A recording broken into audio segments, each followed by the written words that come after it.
Good evening, Southampton. This is SO17 News, and I'm Rick Winja. Today we've got a special report from the University of Southampton, where over £100,000 worth of heat energy is being dumped. Wow, that's a lot. Let's pass over to Andre Daskalou, who's our energy correspondent. How are you, Andre? Are you well? Well, thank you, Jack. Glad to be with you. So the question is why this is happening. So think about your car. For example, when you drive, your engine gets hot. So the problem is you lose all that heat. Basically, 70% to 80% of your heat is being lost. The same thing happens at Southampton University. They have two gas engines which power two generators. They produce electricity for the campus and they use the extra heat to power their buildings. So, Andre, they're literally wasting heat by boiling this off during the summertime. Well, that's kind of true, but in reality their system is quite efficient. Basically, their system runs at 75%, which is not as bad as it sounds. Thanks for that, Andre. Let's find out a bit more about this from our in-field reporter, Joe Smith. Over to you. Thanks, Rick. I'm joined here today by Charlie McKinley, one of the engineers that's looking to address the problem. So Charlie, what can be done about this heat dump issue? Thanks, Joe. So one of the major areas of research has been on seasonal thermal energy storage, which could store some of this excess heat at times of low demand, i.e. the summer, and then reuse it again in the winter, saving both money and greenhouse gas usage. Wow, that's good stuff. So what kind of thermal energy storage would be appropriate for Southampton? So typically there are three different types of thermal energy storage. They can be sensible heat storage, which people will probably be more familiar with, which is hot water tanks, stored in soil, etc. This is quite mature technology and it's quite economically viable.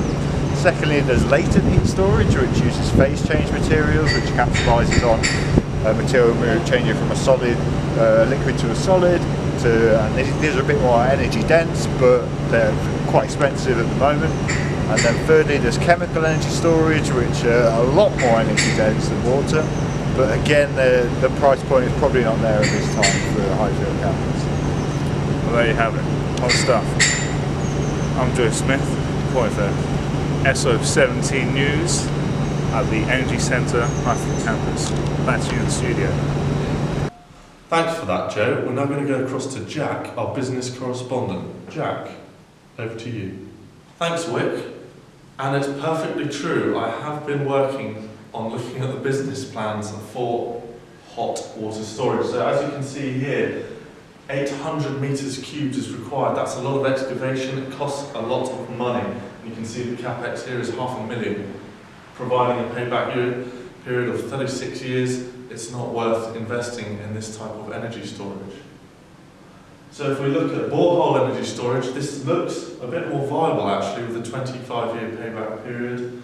The size of storage is 34 metres in diameter and there are plenty of open spaces at Southampton to do this. This could potentially save £40,000 a year. That's enough to pay one's wages. Thank you very much. Thanks, Jack. I'm just hearing that our news reporter in the field has got a bit more information for us. Over to you, Joe. That's right, Rick. Breaking news. I've got the latest scoop here from the engineers. They say that the summer heat dump could be reduced by using solar panels. Basically, the idea is that the solar panels would generate the electricity for the campus, therefore reducing the heat dumped and wasted. And for the winter, they think that underfloor heating could be used, using some of the lower temperature waste heat to heat some more buildings. So there you go. That's all from me. I need to find my jacket. Back to you in the studio.